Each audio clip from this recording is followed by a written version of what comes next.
प्रश्न तुमचे, उत्तर आमचे. अचूक, निर्भीड आणि सडेतोड. लोकशाहीचा खरा मंत्र म्हणजेच न्यूज लोक.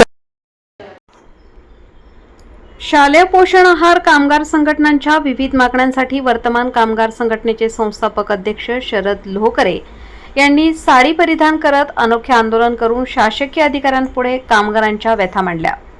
अतिरिक्त मुख्य कार्यकारी अधिकारी वासुदेव सोळंके व लेखा अधिकारी संतोष कोरे यांच्याशी शरद लोहकरे यांनी कामगारांच्या प्रश्नावर चर्चा केली. वर्तमान कामगार, शालेय पोषण आहार संघटना, शिवशक्ती शालेय पोषण आहार, स्वयंपाकी मदतनीस व ठेकेदार संघटना यांच्या वतीने छत्रपती संभाजीनगर येथे हे अनोखे आंदोलन करण्यात आले. स्वयंपाकी मदतनीस यांना विनाकारण कामावरून कमी करू नये, वाढीव मानधन त्वरित खात्यावर जमा करावे, शालेय पोषण आहार कर्मचाऱ्यांना सरकारी कर्मचाऱ्यांचा दर्जा द्यावा, मानधन नको वेतन द्या, संस्था कमी झाल्यास कर्मचाऱ्यांना इतर कामात सामावून घ्या, शाळा परिसराचे झाडलोट ग्रामपंचायत शिपायांनी करावी, स्वयंपाक करताना जखमी कर्मचाऱ्यांना पंचायत समितीमार्फत उपचारासाठी खर्च उपलब्ध करून द्यावा, अशा विविध मागण्या करण्यात आल्या.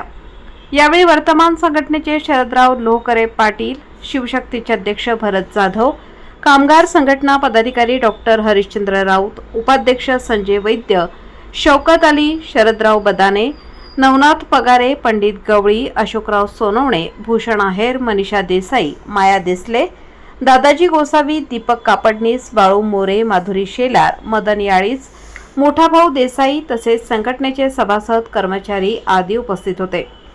न्यूज लोकतंत्र 18 ब्युरो, संभाजीनगर.